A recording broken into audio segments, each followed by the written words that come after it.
Well, folks, I hope you're doing well. I figured I would take the time and kind of discuss the pictures I have here. If you've seen my short video that I put out recently, I had a few pictures of the night sky, all taken from my phone. I have a Motorola um, Stylus 2025, Motorola G, I don't know. And all these were taken off that using the Pro mode. And of course, what you're looking at right here, first and foremost, is the constellation Orion with the three big stars right there making up the focal point of the constellation. And right below that, center near the bottom, is the beautiful Orion Nebula. I had taken my camera on my phone and zoomed it in about halfway. So if it starts off at 1, I zoomed it in to about maybe a 3.5 and was able to get this awesome picture. I had my timer set to 3 seconds. My shutter speed was set all the way up, I think or the timer on my shutter speed was at 16 seconds, I believe is the highest I can go. My ISO was at 800. And there's another setting I am neglecting to mention, I'm sure. My aperture. It was, it was set to. I think I had that on auto, but this is the result, and this is on a clear night. There is very little. There's still light pollution in my area. I don't live in a rural area, but I don't necessarily live in an urban area. So with a good clear night, this is what I can get from my camera. I was very amazed to actually pick up the color of the Orion Nebula in that shot, and this next shot here is a more close-up of it. You will see the nebula itself on the top part of the picture, and there you have it at the top center. Though it's not completely in focus, you can see the nebula itself, and the color contrast there has a nice little purple hue to it. I thought this was amazing. Eventually, I do want to get into proper astrophotography when I get more gear set up, but this is what you can do with a simple phone if you know how to manipulate the camera that good. This is no processing either. I didn't do any processing afterward. This is just raw picture, mainly because I don't know how to do processing. If there's a way to do it, do I have to hook it up to a computer and go into a software? I don't know. But just raw footage, raw picture, this is what I've got, and I'm happy with that. I like it. Here's a more wide shot of the Orion Nebula.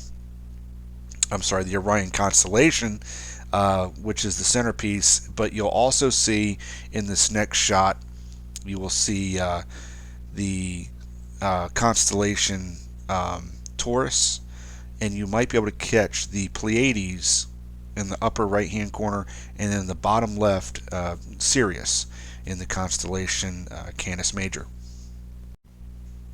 And of course, here is that shot. Once again, bottom left, that bright star is Sirius in the constellation Canis Major, followed by Orion. You can clearly see the Orion's belt, the nebula right there in the center, the 4 stars that encompass Orion's arms and basically his legs, and then following those 3 stars up toward the Pleiades, and of course that bright star you see there that is in the constellation Taurus is Arcturus. So a beautiful picture that I took tonight. It is by the way, January 27th, I think. Saturday, whatever Saturday is. So it's pretty good. Pretty good. I'm happy with that. It is not the 27th. I am sorry. It is the 24th, 5th, 25th. So January 25th, Saturday. Took this tonight around, I want to say about 7:30, quarter to 8 o'clock. This was facing not due south, but in the southern sky, of course. I don't know the exact angle. I had to look almost straight up. Um, Again, I don't want to get the angles wrong because I don't know them off the top of my head. But this was a good shot. I like this wide angle shot here, it's not even a wide angle shot. It's just my camera zoomed all the way out.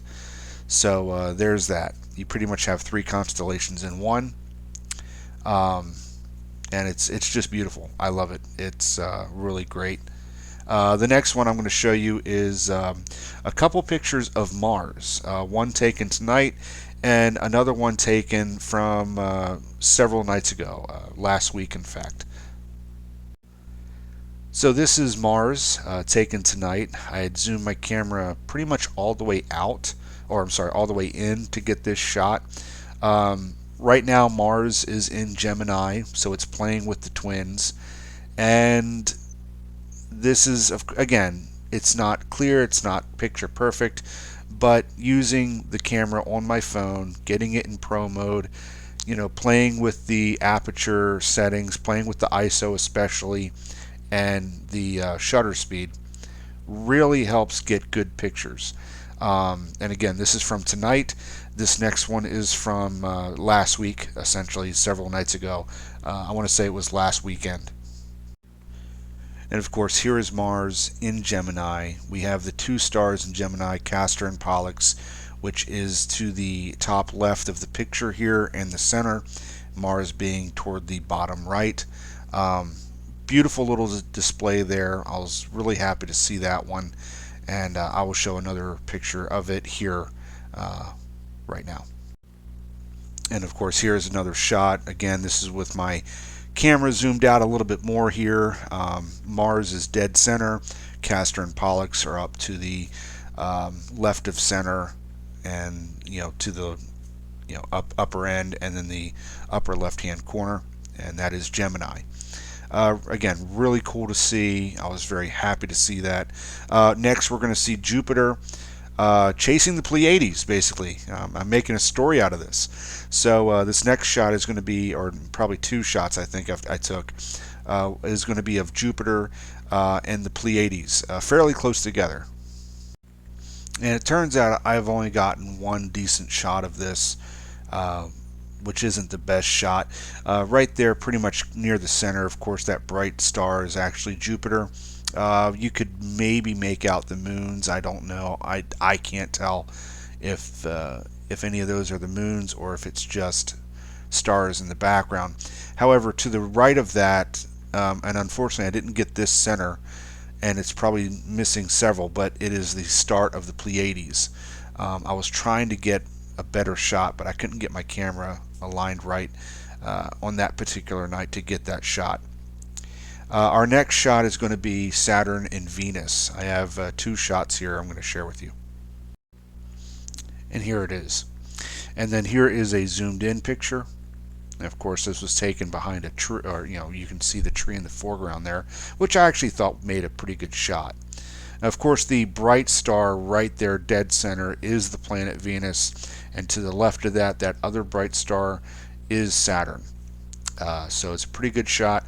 At the time, I was using my telescope as well to try and get these in the right frame, but I was not taking a picture through my telescope with my phone.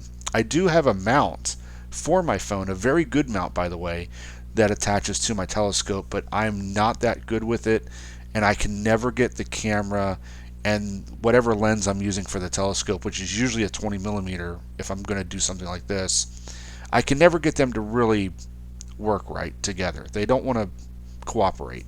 So any astrophotography that I do take is strictly with my camera phone for now, until I get better camera gear. So the next several shots are actually earlier, I think last month or so.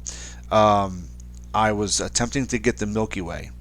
The brightest part that I could see of the Milky Way was directly in the night sky, directly overhead.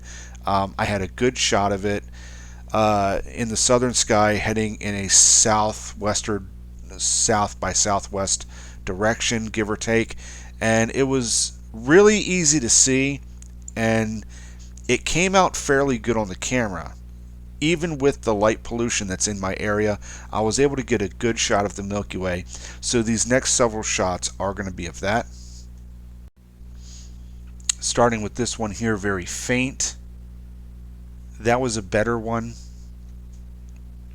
This one was even better. I love this shot here. This was pretty good as well. And these next several ones, the images were a little bit overexposed, but you could see the Milky Way right there. And of course, going beyond the trees there. Again, this was at night, but it was overexposed. And there we go. I hope you guys enjoyed this. Thank you for watching.